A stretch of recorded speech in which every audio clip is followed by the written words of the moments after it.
The Immersion Foundation presents deep conversation with ambassadors on the cutting edge of combative arts as part of a greater mission to revive the study of hopology through research, expeditions, and archival projects around the world. The Immersion Foundation combines rigorous academic research with hands-on immersion in the combative arts and elite performance training, forging a new path of growth, adventure, and contribution.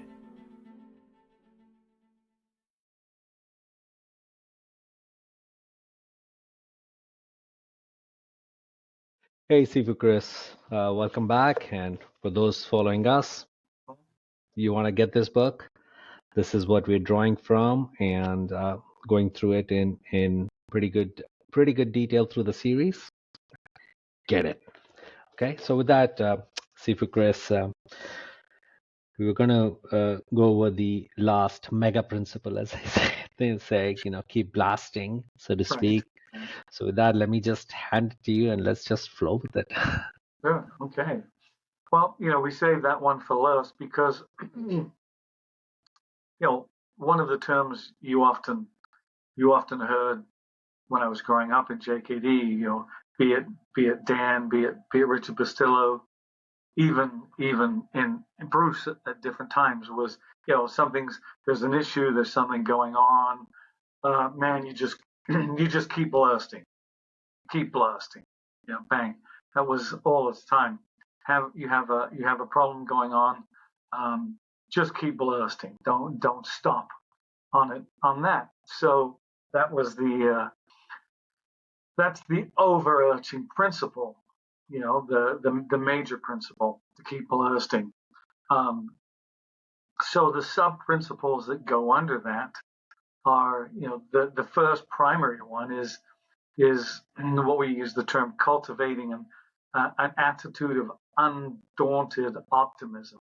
Optimism that is just there, and nothing that happens is going to remove that. Which doesn't mean that it won't be challenging or things like that. So the mindset, it becomes very important with this, because the mindset of the optimism is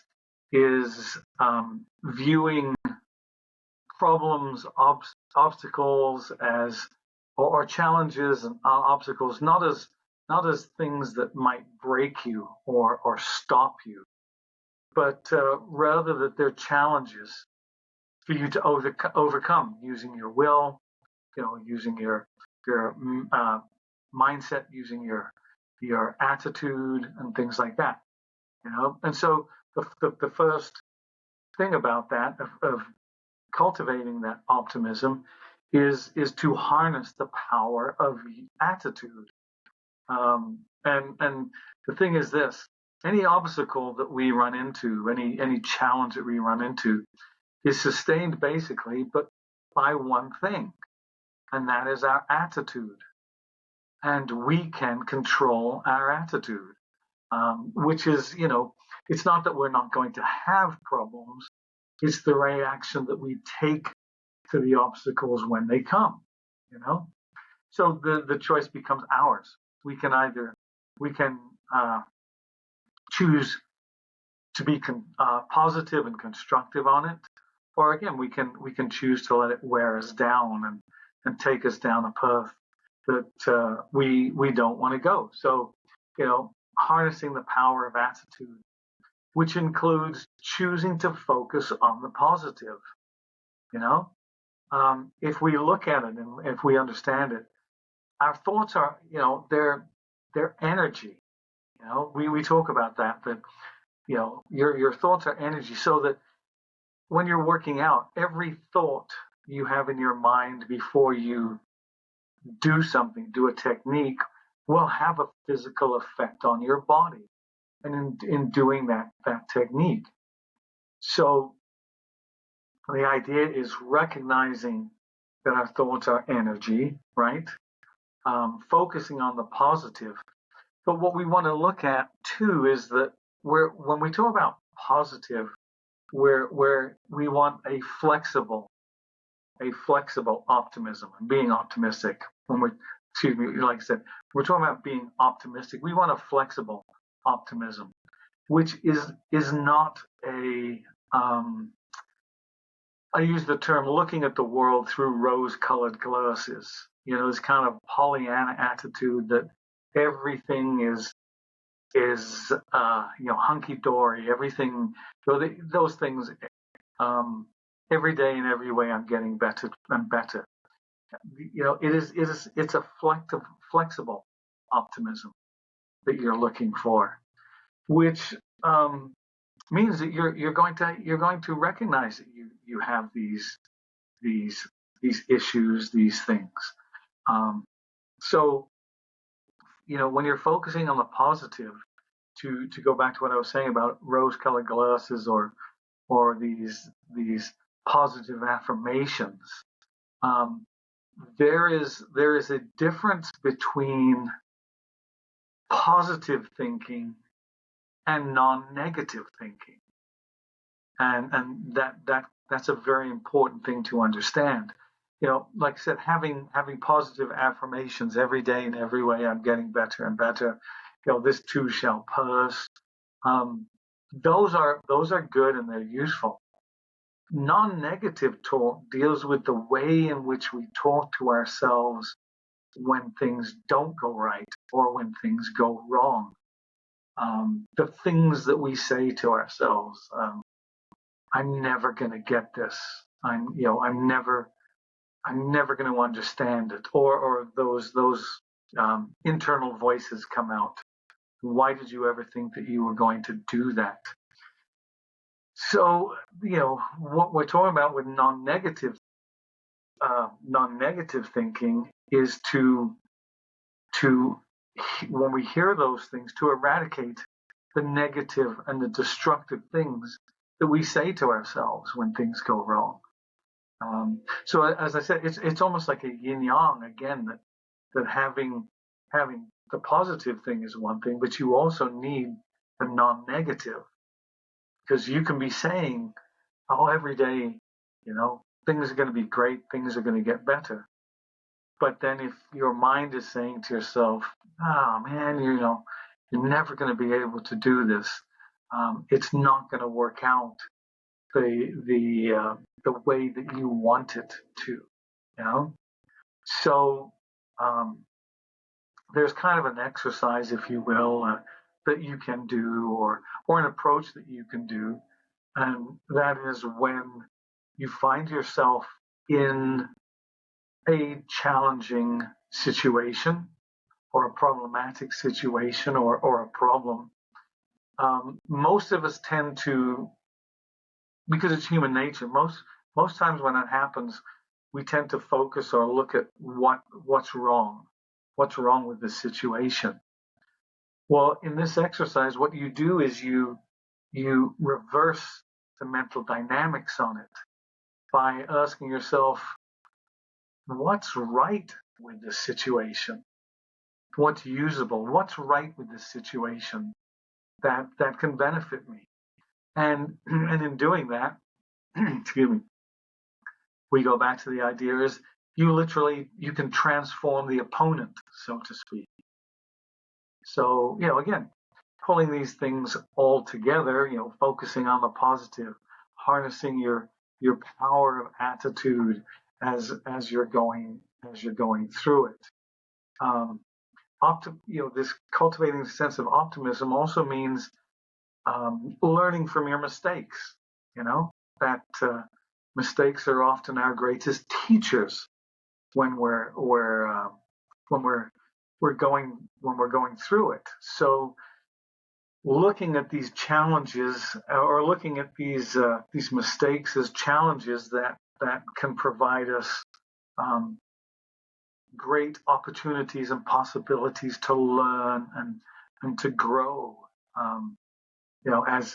as we're going through this, So again, it's when we talk about what's right with this, and that shifting of the mindset is that you view your mistakes again. Yes, it might be a mistake, but you kind of change your wording on it from that went wrong to wow, that went differently, you know, so that again you can use the mistakes as platforms for you to grow and for the personal growth, you know. Um, so you're learning from your mistakes, you're focusing on the positive, you're harnessing your attitude, and then the idea is the refusing to accept limitations, right? So if we go back to the words around the JKD logo, or that comprise the JKD logo, using no way as way, having limitation as limitation. I think people need to understand that what we're talking about with that are usually, or what we mean are artificial or self-imposed limitations. And I say that because there are going to be limitations. Everybody knows that. We are going to, if you're 5'6", you're never going to be 6 feet tall. You know, what we're talking about is the artificial limits we put on ourselves, the limitations we place on ourselves. I can't do this, for whatever reason, our lack of education, our lack of physicality, our lack of just not understanding the tools that we need in order to do that. So the idea is to see this limitation, see it for what it is.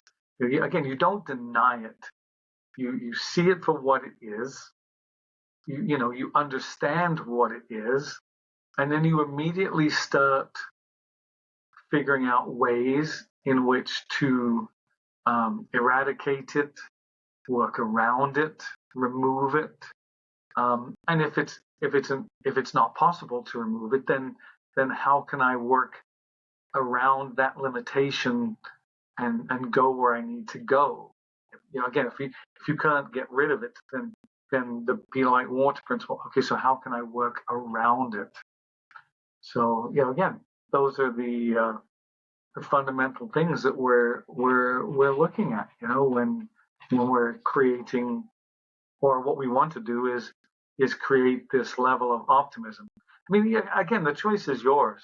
I think it's Marvin Seligman that talks very much about the non-negative thinking versus the positive thinking all of the time. And as I said, is that as the old saying goes, it's not what happens to us, it's how we react to what happens to us. That is most important. So again, that is the harnessing of our attitude. And then again, the focusing on the positive, to go back to what I was talking about before, is that some people, they focus so much on the negative that what it does is it drains their, we use the term, your will batteries. The batteries that supply the energy to your will. They focus so much or so hard on the negative aspects of it that it literally, their batteries run dry, and that is very difficult. Yeah, to do that. And then the final thing, I think, with regards to optimism, man, is maintaining a sense of humor. Humor is a necessary part of life. It's an integral thing with helping us cope with physical and mental challenges and obstacles and things like that. So giving yourself the freedom, allowing yourself to maintain a sense of humor, even when things go wrong. Like we said, we're kind of trying to shift our attitude towards it. And again, I'm not talking about a blatant, laughing my head off, oh, my arms basically hanging on. I had an accident. Well, I'm going to laugh about it. But like I said, is being able to laugh at ourselves. We can take what we do seriously. We can take our work. We can be very serious about what we're doing in our work and or the things that we are doing, but don't take yourself too seriously. So again, I think the final thing is again maintaining a sense of humor. The thing about when we say cultivating this undaunted sense of optimism is you cannot cultivate a sense of optimism when things go right, because things are all going right. Everything's working according to plan. The optimism is when things don't go right, and again, that's again, responding, how you choose to respond when things don't go. That's the time that you cultivate the sense of optimism. And I think the thing to understand is that the same types of adversities occur to an optimistic person and a pessimistic person. The difference is in the way in which they'll fare because of their attitude. The optimistic person can weather these things a lot better than the pessimistic thing. Because again, like we talked about, it's draining you. It's pulling you down. So, like we talked about, you find yourself in a situation, you find yourself in a problem. You can choose to take a pessimistic approach, or, like I said, a realistic, flexible, optimistic approach. So I think that's one of the parts there, right? The second major sub-principle, if you will, is the idea, again, we use the term of being able to turn the stumbling block into the stepping stone. Or, I like to use the term turn the ceiling turn the ceiling into a launching pad. So instead of it being the thing that covers the top of you, again, you can't go beyond. No, it's the base from which you explode off of, So again, we go back to the thing, we're all going to experience problems and adversities. It's how we choose to do it. Anything that restricts us, confines us, again, holds us back in any way from achieving what we want to achieve, or attaining a goal, what we want, functions as a stumbling block. So we turn it into a stepping stone. So when it comes to, again, I like to use the term martial art, or from the martial art perspective, as well as the life. And, in a martial art, no matter how long you train, how long you keep going, you're going to experience, if you stay in it long enough, you're going to experience two things: plateaus and slumps. Well, three things actually, because failure will be the third thing. Okay, so again, like you were just doing, a plateau, that's you're going up and up and up, and then you just hit this flat level area, and you just seem to be moving horizontally. There is no upward growth. But again, you don't know how long that plateau is going to last. It might be a very short one. It can be a very extended plateau. So the thing becomes to recognize that the first thing is to accept it. Okay, I'm on a plateau. Good. I accept that I'm on a plateau, but I recognize or I see this as something merely temporary. This is not a never-ending thing. Eventually, I will be able to move, or I will be in a position of moving further. So, again, the idea is to accept it. Don't beat yourself up over it. We talked about, I think I mentioned it before, is don't try to fight the ocean. Don't give your energy to that, right? You mentioned it. So the idea is to recognize that you're on a slump. I mean, not on a slump, on a plateau at this point. That I think I read something a long time ago was regarding mountain climbing. And that is that sometimes you have to move horizontally in order to move upwards. So again, that's how you see a plateau as a blip on the scale, if you will, and part of your overall achievement as where you're going to go on it. Slumps. I think it's actually the place where discipline gets tested. Yes, yes. Perseverance, discipline. I think character, all of those types of things. The non-willingness to give in. Yes. And that's what I mean, to see it like it is. When we move into the idea of a slump, when we're on a plateau, our skills and our tools, they just seem to stay on a level base. When we go into a slump, they just seem to go on a downhill slope. Sometimes they disappear completely. Like the baseball player when they're batting and they're doing great, and next thing is they don't go on a plateau. They go into the slump.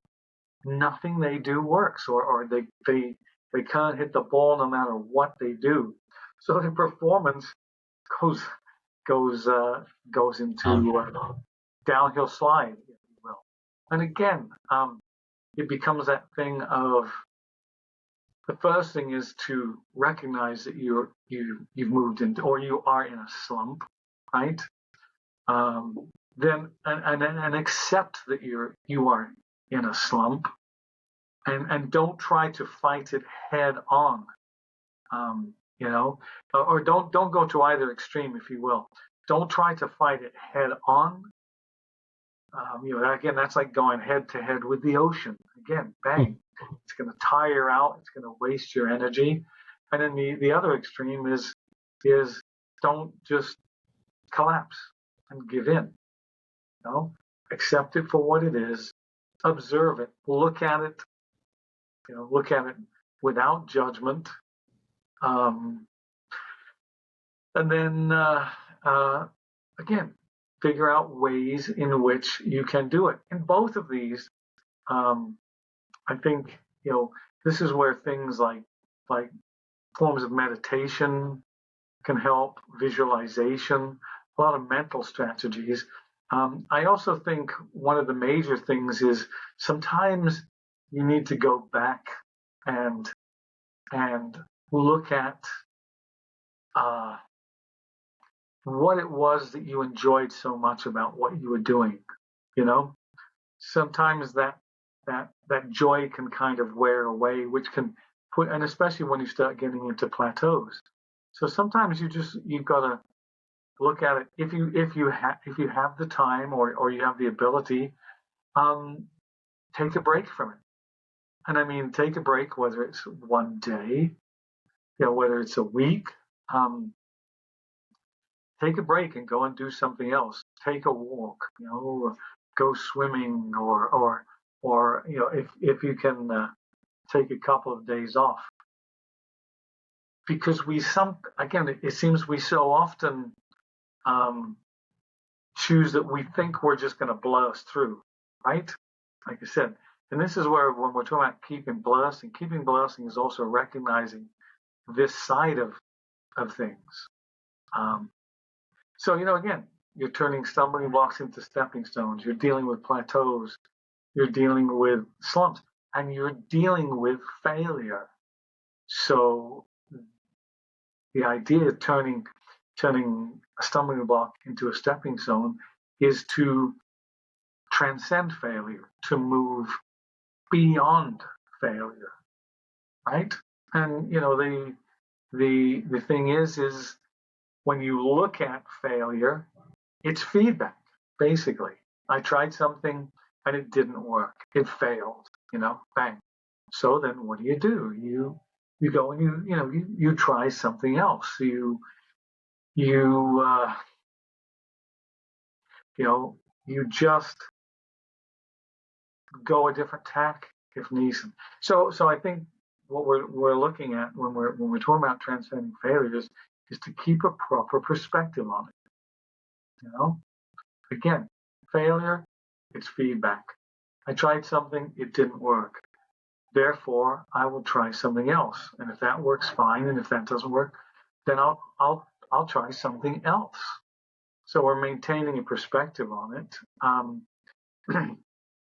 And then we're also making sure that we follow the idea of making sure that you say, I failed, not I am a failure. They're very, very different things. Yeah. Okay, I tried that and it failed.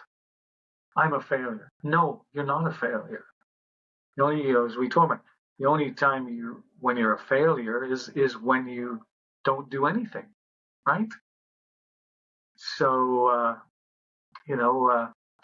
I think I try and tell people sometimes, don't only celebrate your successes, you transcend failure by embracing it, maintaining a proper perspective on it, seeing it for what it is, and then again, being able to use that to move ahead.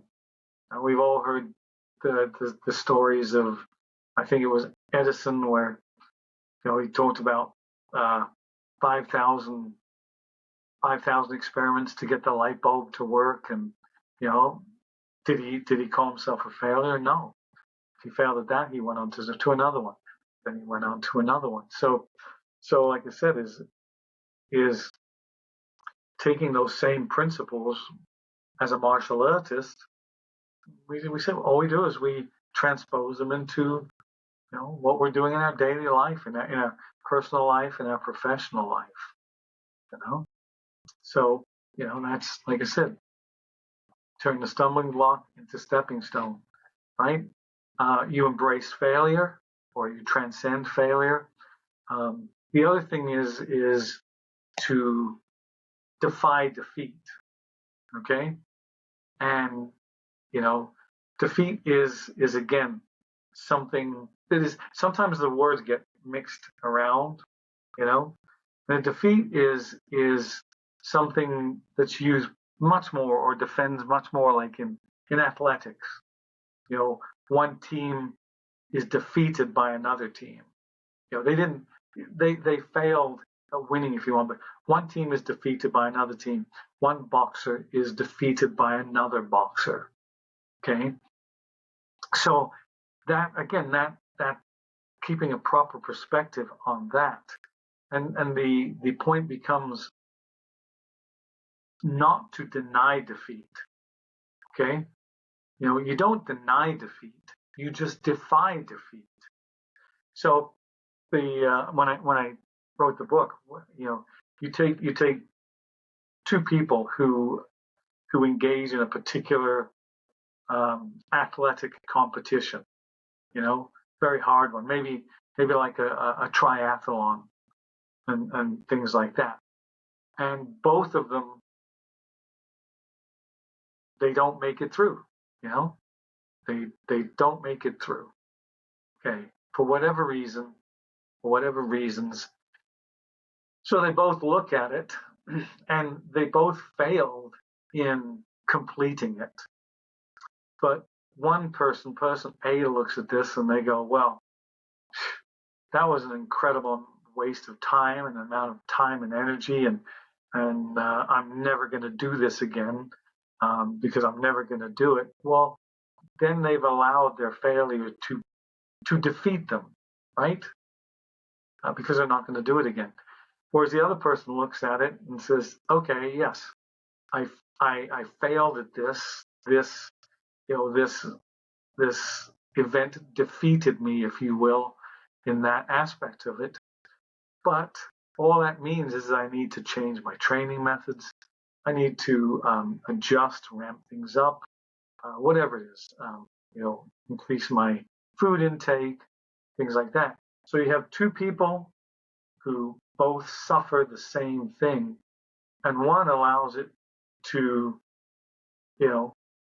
completely stop them. I'm never going to do it again. And you've got the other one who recognizes that while they failed at it this time, they can go back and do it again, So they defy defeat. They've transcended failure. They've defied defeat. I think one of the other things is when we're talking about these things we're talking about, is that you have to stay the course. You're like the captain of the ship. You've got to stay the course. If your objective is to accomplish a particular goal, martial art wise, whether it's to accomplish a particular goal or attain an objective in your personal life or again your professional life, the staying of the course is not allowing these obstacles that come up, these challenges, these adversities, is not allowing them to I'm trying to think of the right words. You don't allow them to that's not right. Okay, I'm just trying to think.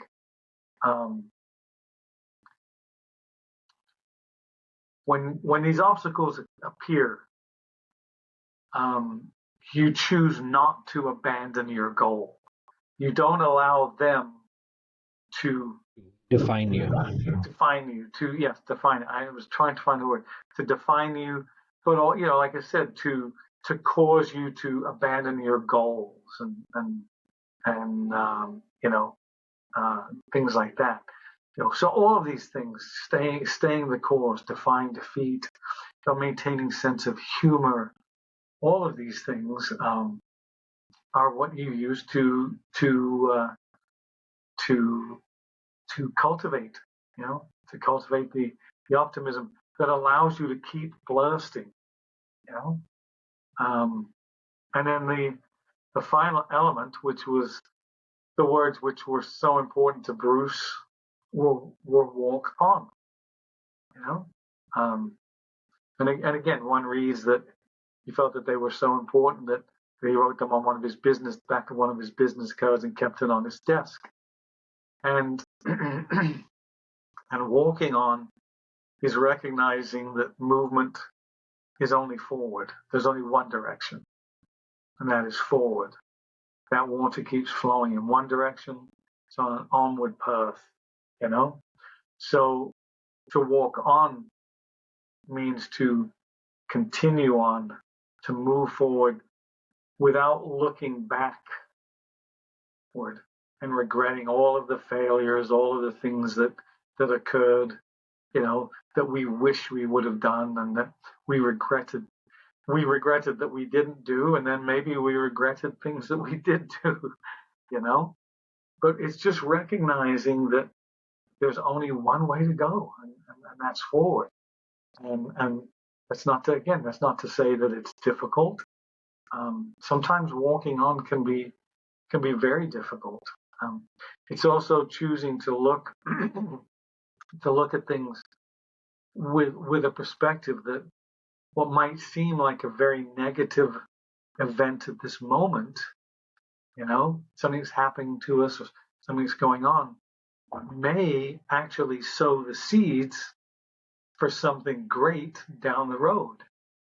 You see? So, that negative event at this moment can give us what we need or propel us to positive events or positive actions down the road. And so, like I said, that's the big one. Walk on. You know, things are going hard. Walk on. You've lost your job.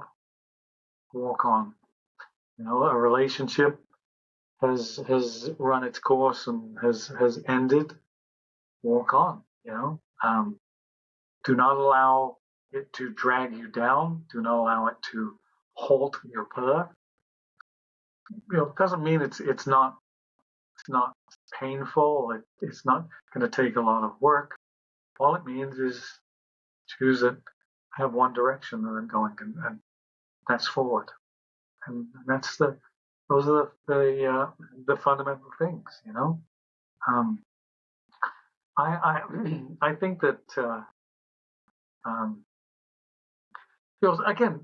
It's some people are naturally more optimistic than others, and you would spend. I think you would spend your time going crazy trying to figure out why, and you know all the ramifications and the constructs that why is this. I have no idea.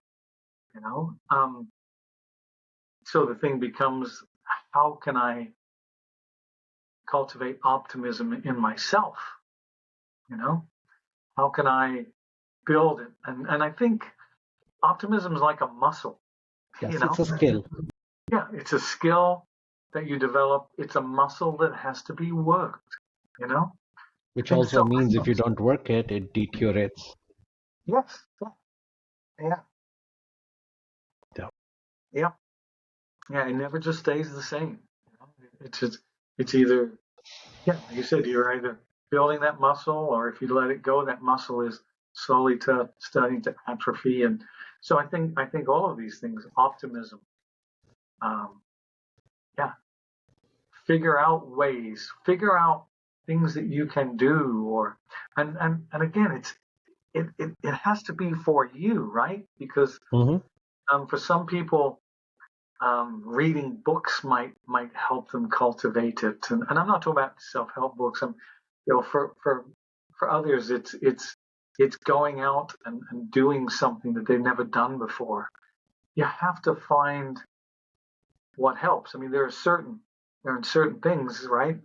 If you go out and you attempt something, whether you want to use the term outrageous or what, and then you fail, and then you fail, and then you fail, and the reason that you fail is because you're not prepared to do it. You don't have the skills to do it.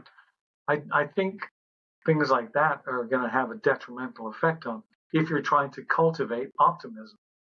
You know, so yeah. Again, optimism, as you said, it's a skill. There are elements, there are devices, like we said, looking at your attitude. Um, is my attitude what I feel it should be? If not, how can I alter my attitude? Right? Harness the power of it. Yeah, it's the choice of how I react to this. That's my attitude. Yep, good. You know, things of that nature. So that's basically it. You know. Yeah. Yeah. So let me ask this question from more of a pure martial arts perspective. You know, especially as people hit sickness, they grow older, right? We kind of always hit that plateau and that slump, and in some cases, a sharp downward spiral. And it's hard to come back up. It's hard to uh, not compare yourself with, hey, when I was 18, I was hanging off a cliff with one hand. You know, so in that situation, what have you seen work, and how does one readjust their goals? Does that make sense? Well, sure. You know, what you said is exactly what happens in everything for us in our life. You know, it is just, again, life running its course. Yeah, I can't do what I did when I was 18. When I do a specific weight training protocol, it takes me longer to recover now, or if I have an injury, it takes longer to recover. Okay, well that's again, that's life, right? The idea is to you have two spirals that you can literally go in. One is a contraction spiral, right? The things they become more and more smaller, more and more compressed, more and more contracted. We do less because we think we're getting older, so we tend to do less. We can't do this, so we don't do it. So we don't do that. And the more we contract, the smaller our world becomes on that, right? Or we can choose to expand. Look, I recognize that I cannot do jumping, spinning, flying kicks like I used to do, but that doesn't mean that I can't do other things. So, like I said, you have a choice. It's an attitude. You can choose contraction or expansion. So, yeah, your body's not the same as it was. The thing is what most people don't understand is your body's not the same as it was 6 months ago. It's really not even the same as it was yesterday. Which is why,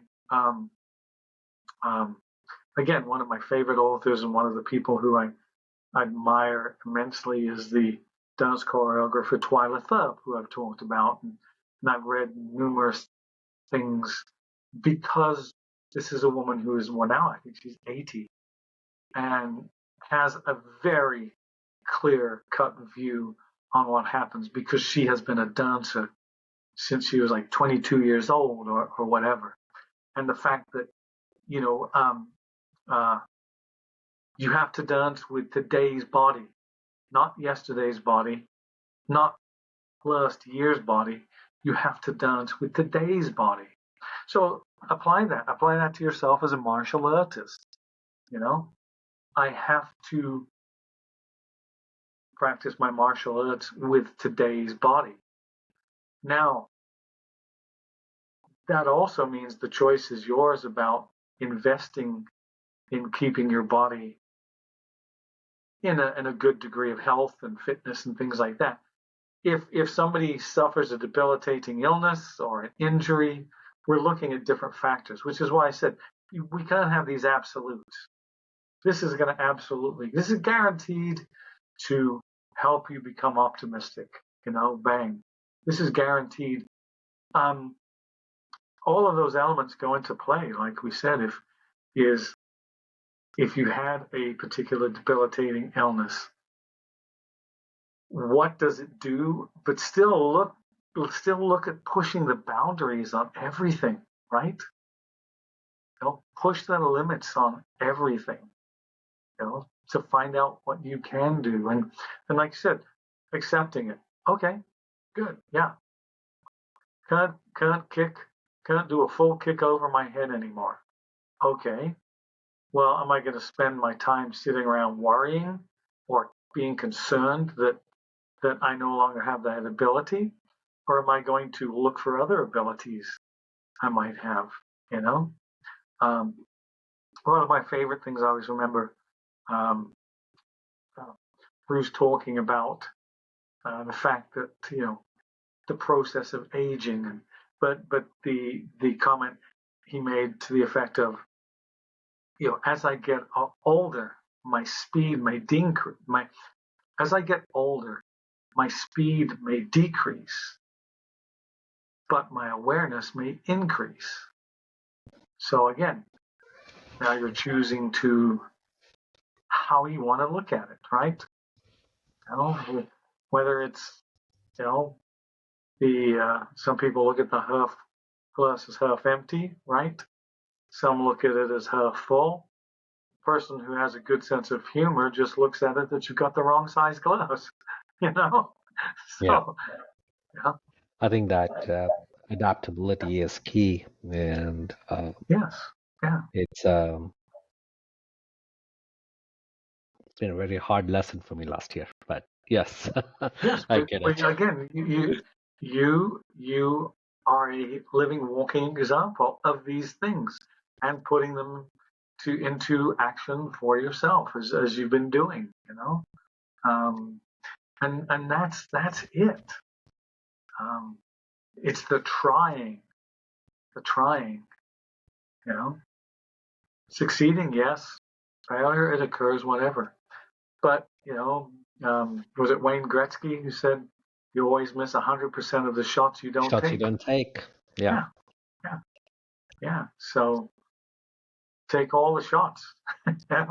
Take the shots. Yeah. And And if you're succeeding all the time, you're not trying hard enough. yes, yes. Well, again, that's the thing. We we don't we don't just again, as a martial artist, if you're sparring, or if you spar, if you're always successful every time you spar, whoever you spar against, what are you going to learn? You're not going to learn much more than that. You know, you have to be open to failure, and or being open to an opponent who can do more than you, or maybe has better timing than you, whatever it is, right? Um, because otherwise, what are you going to learn? Well, I can beat everybody that I fight. Yeah, okay. Um, you know, that's a physical thing too. Again, I always ask my students, when you finish sparring, take a little bit of time. Don't do it immediately, right? But when you finish sparring, or actually any class, anytime you finished a workout, ask yourself, what have I learned about myself in this workout session, in this sparring session? You know, has my self knowledge increased? Even an iota, right? That's great, not massive things, but yeah, have I come to know myself a little bit better? And again, that is the I think the thing that so many people Don't do. don't do, and especially in the JKD world, like I said, they stop and they memorialize. It's all about fighting. It's all about fighting. It's all about this. That's an integral part of it. But you have to look down the road. You know, how much Yes. more do how much more do I know about myself? You know, how much more do I understand myself? Yeah, those I believe are again, the ultimate goals. You know, Yes. um, And an I just think it examined gets life otherwise. the unexamined life, right? Yeah, that's it. Yeah. So you've done all of this stuff. So you've done good. What have you learned about yourself? I was talking to a common JKD friend who I won't name, very well-known guy, and has done a whole bunch of things. And so I told him, I said, okay, if after 40 years you're still learning how to fight, I think you have bigger questions to ask yourself. He got mad at me. I'm like, really think about it. I mean, you shouldn't be spending Mm-hmm. 40 years just thinking about a fight that you may or may not have. If there's nothing else that you've learned, then Yes, yeah, yeah, it's a yeah. failure. Well, in one of the conversations I had with John Little, we were talking about that whole idea is, you get this guy who's been training for 30 years for a fight that never came. I'm training myself in case I get into this fight. I'm training, and that's all they do. They focus, focus, focus on that. 30 years down the road, it's never come. You know, you could have been doing so much more, Yes. not only in your martial art, but in your life. And that's why I said, to me, martial art offers so much, on a physical level, on a mental, on an emotional level, um, that that just to put it into this little box that it's only about this. I mean, even body movement. When I say, what have you learned about yourself? Well, what I've learned is that initially, um, doing any form of spinning movement, but I don't care, spinning kick, spinning side kick, spinning back kick. Anytime I was doing any spinning movement, I was really nervous moving into it because I didn't feel comfortable because of what was going on with my body. And you know what? I shifted that because remember what we talked earlier about thoughts are energy, and every thought you have before you do something has a physical manifestation in your body. So if you go into those every time the spin kick, every time I spin kick I lose my balance. Every time I spin kick, they make me nervous because that's manifesting. But if you shift your mindset and now you're looking and you've learned or you've moved to the point where you go, you know what, now I enjoy the movement of a spin kick. And I'm not talking about necessarily combat functionality. I'm talking about movement.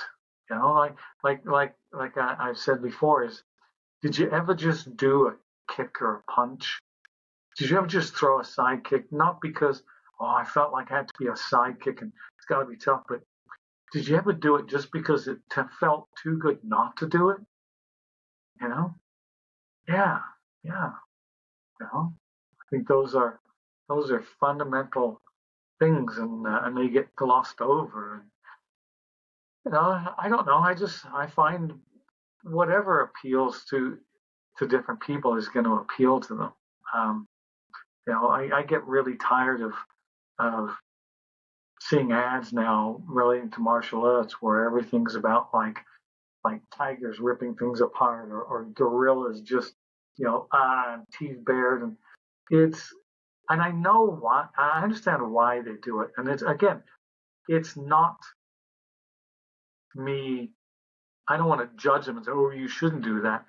For myself, when I look at it, it holds no appeal to me. I hear you. I think that is such a small part from my perspective. It's such a small part, but then you're majoring in minor things, and yeah. and I Well, think again, it's yeah, it's kind of like we said is, even in JKD, right? You get people and they go, well, they don't have uniforms, and I go, well, if you look at whatever MMA, some of the no-gi grappling, the sprawl shorts, rash guard shirt, shaved head, and a lot of tats has become the new gi. yes, In my eyes, it's or even if you want to leave the shaved head out and the things, all it you've has a done is look. you've changed. Yeah, You've changed the fashions. yes, So, which is fine because again, the gi, when you look at it, was designed because that's what the people who were practicing judo or karate, that's what they wore. Okay, yes. good. So my point is simply that some people they stress that they're free from this so much that they've moved into another that. It's just a new trapping. Yeah, yeah. That's it. Which is why I said too when we were talking about Bruce and the ranking system they had with the yin yangs and the empty circle and then the 8 and the empty circle. Well, from my perspective, because for a while Dan and Taki were talking about reinstating it, and I know that some people in some schools have, that's good. But when I look at it, I go, so what's the difference between a yellow and white yin yang and a yellow belt? Because he had the different colors, the green and white yin yang, and the yellow and white, and the brown, whatever, right? So what's the difference between having a yellow and white yin yang shirt on your shirt? Oh, No? shifting off that, Still creating that I wanted to hierarchy. ask, I know you were talking about this, that Telesporo Subing Subing, right? you said that there was a lot more video than that that little bit. The reason I was asking is I had it on at the school the other day for my student to see, the little CD I have, and I said I believe there might I don't know if there is, because the question everybody asks is, well, if for everybody, not just those, Pidoi, Pavalis, is, was there more? Is there more? Is there more? And I'm like, I have no idea. I'm sure that I'm sure that there is, to but go to school. you know, I haven't seen it. And, They, I for showed me, it to my one and guy. they know they're my priority, You and know, so he's like 6 foot and I think it 240 shows in the pounds. little So I actions was we showing take. him, So I never Bing stop them doing from the stuff. But he was just digging ever it so reaching much. out to me. God, look at the way he moves. So, And look at, and he loved the thing where he's like grabbing Dan by the throat, stuff like that. Because I do remember Dan saying that he had a very, very strong grip, that he was very strong for his size. You know, so. Mm-hmm.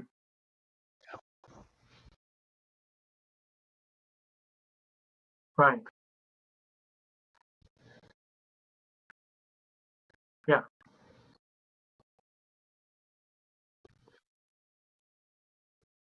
Mm. Right. I know you were talking about Tobosa and yep. Yeah, things like Yeah. Mm. Yes, they are. Yes, they Right. are. Right. Yeah. Yeah, it's interesting, you know. But it's just yeah, like I said, I just like to have the opportunity to view them. And then it's just so funny seeing like you've got Subing like that, and then is it Pedoy who's wearing the long socks and he's like this really skinny guy and just there's a boom and he's doing all this stuff and it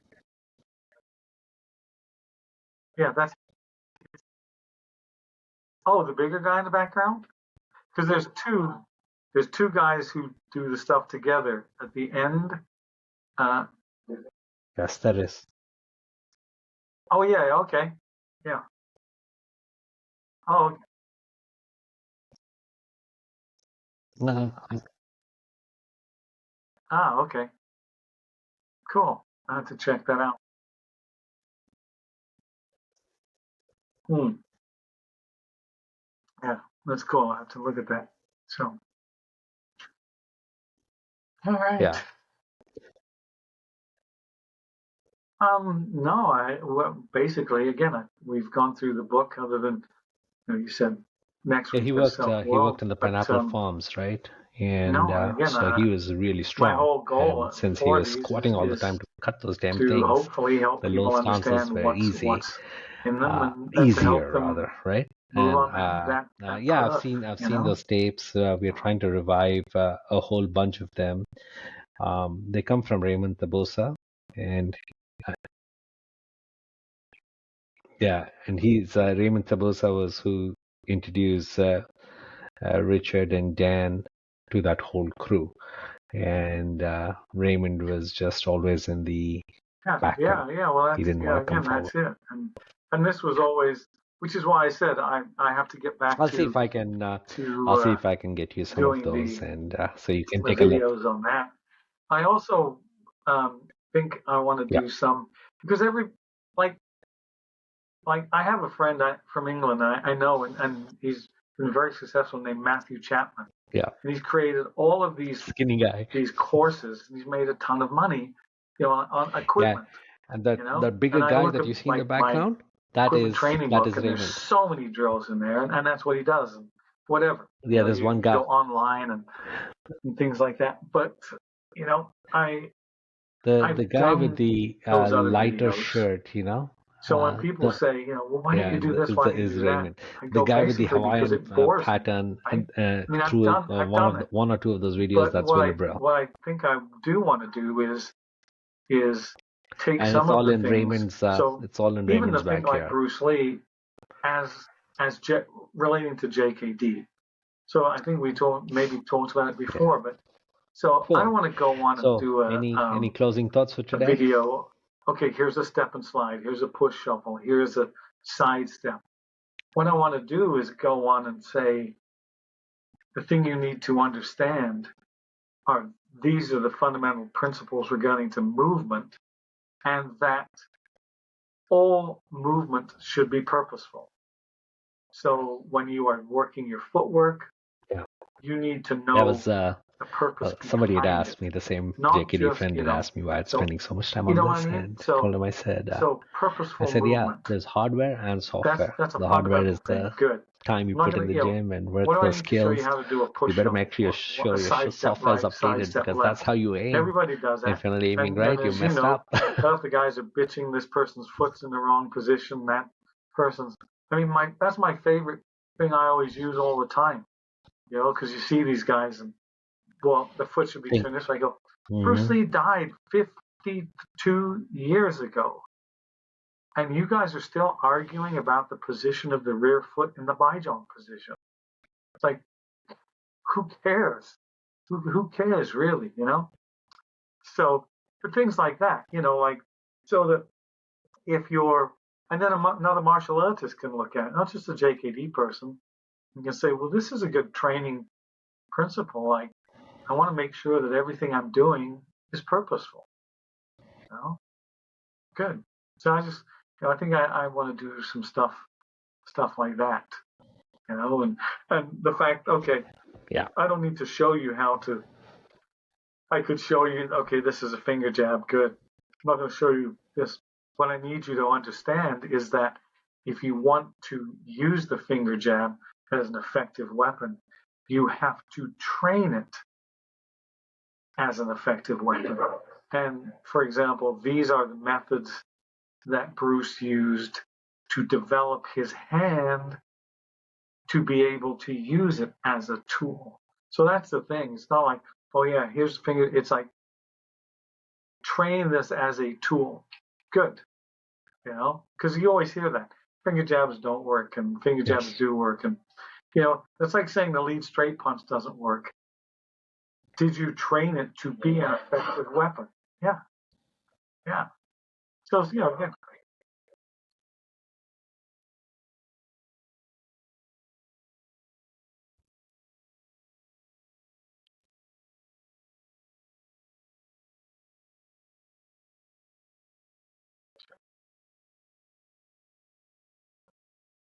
Well, again, even that when we talked about that, if in JKD, if you're not careful, and I think that's part of Bruce came to the realization that by creating a way out of interception, he had created another way, right?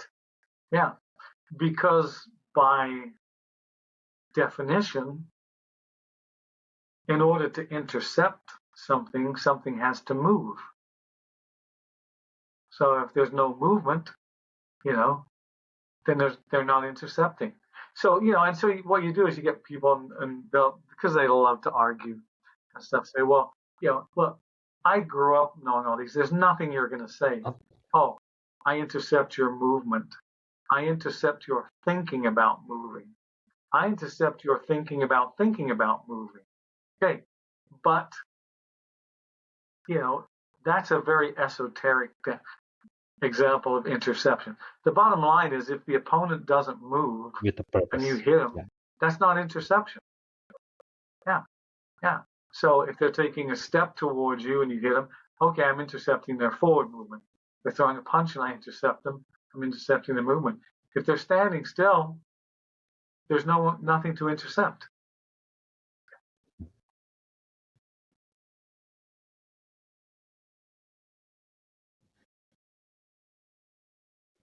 Mm-hmm. It depends. Yeah. Yeah, one of my favorites, Yes. and maybe those are 2-3 topics you and I can talk about. Purposeful movement, and the other one I would suggest is what exactly constitutes interception. You can intercept as the punch is going out. You can Because I intercept as the hardly punch see is going anyone back. do the Well, if it's going interceptions back, what are you anymore. intercepting? At least well. Other than just the arm's going back. If they're starting to throw another one, yes. Yeah, so, you can get into, I think what it is that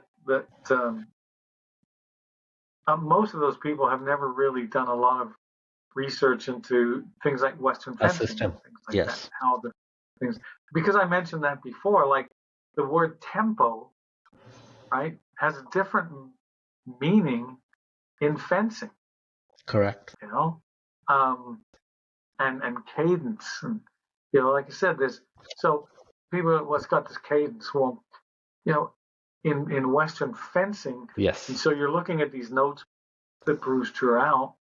The cadence is the specific number of movements in an action. So, a jab, cross, hook has a cadence of 3. Now you can start. So then they go, well, that's a rhythm of 3. No, because rhythm is uniform recurrence of beat over, and So, but they have not spent That's a not lot of interception. time looking at it. And if you looking at how, what it is, how to develop it, right?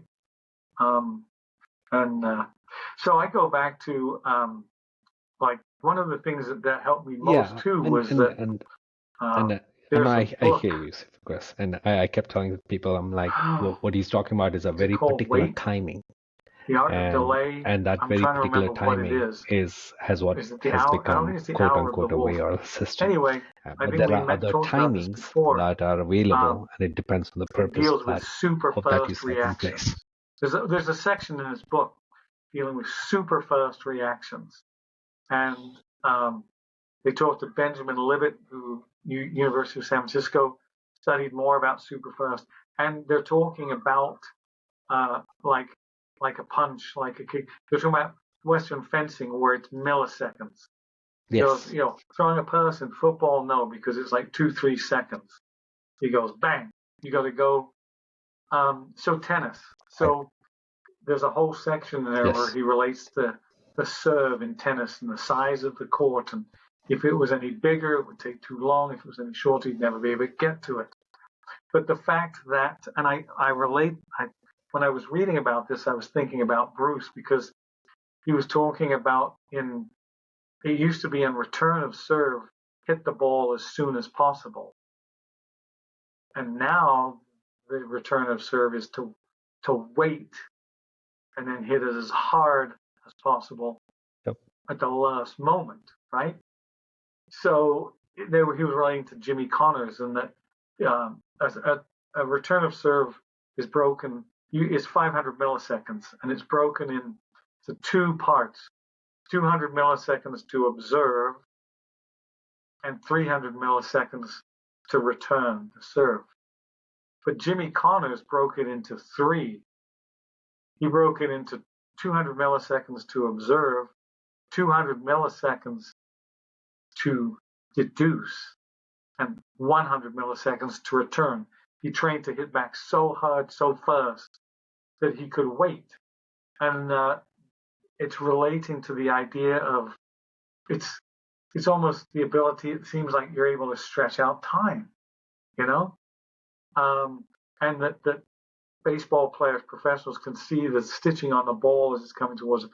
And I was cross-relating because growing up with Dan, and he's talking about how Bruce used to train speed and all this all the time, was that, and you're talking milliseconds here, but that Bruce, from what I can see, cultivated that idea that by that movement speed, he could wait longer and still hit you faster, So I think that's a great thing that really, when it comes into interception, if you can train, because he trained his movement speed to the highest possible speed, which allowed him 200 milliseconds more choice. Yeah, but he could hang back far. It used to be on the baseline, hit it as return. Now it's to stay way back from the baseline, wait as late as possible, and so I kind of cross-related it to Bruce, that when you look at what he did so much,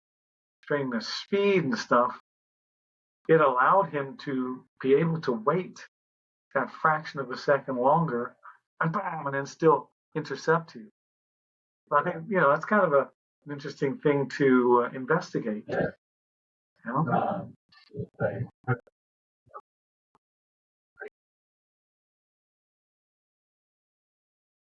Mhm. Okay.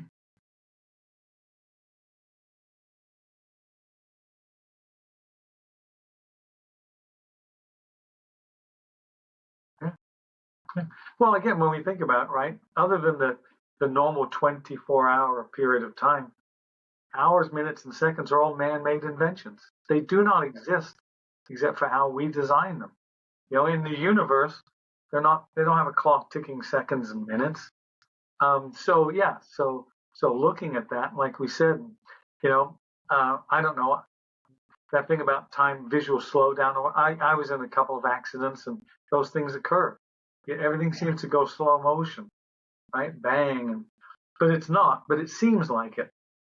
So you know, there's a couple of things that I think are so interesting that relate to Bruce with that, and then there's one where I remember Dan saying to Bruce saying to Dan one time, he goes, you know, he goes, oftentimes when I'm sparring a guy and he goes, I'm right here.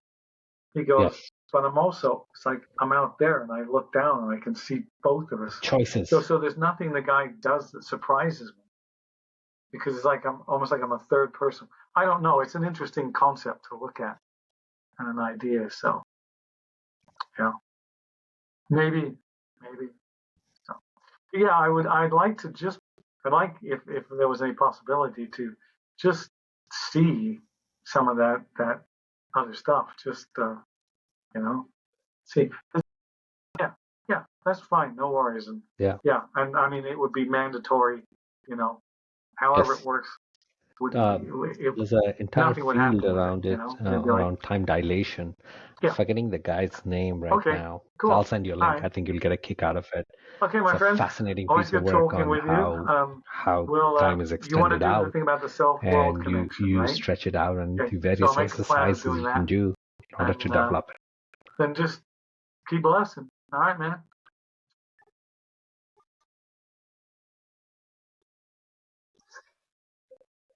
Yes. Yep. No.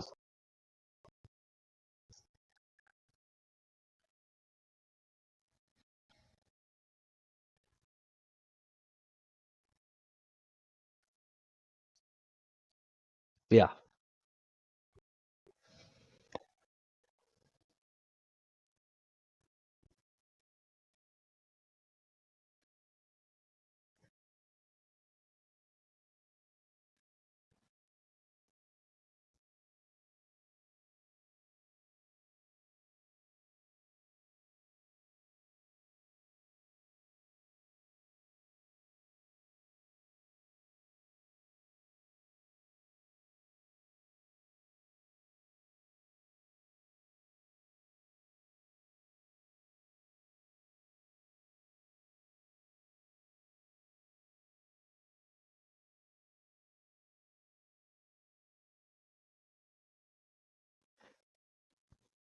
Yeah.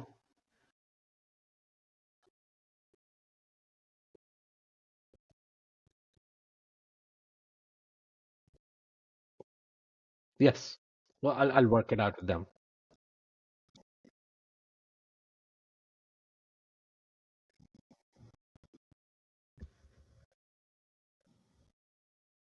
Yeah. I know. I know. I'll make it happen. Okay. All right, Sifu Chris. Thank you as always. Yeah. Yeah. Next week.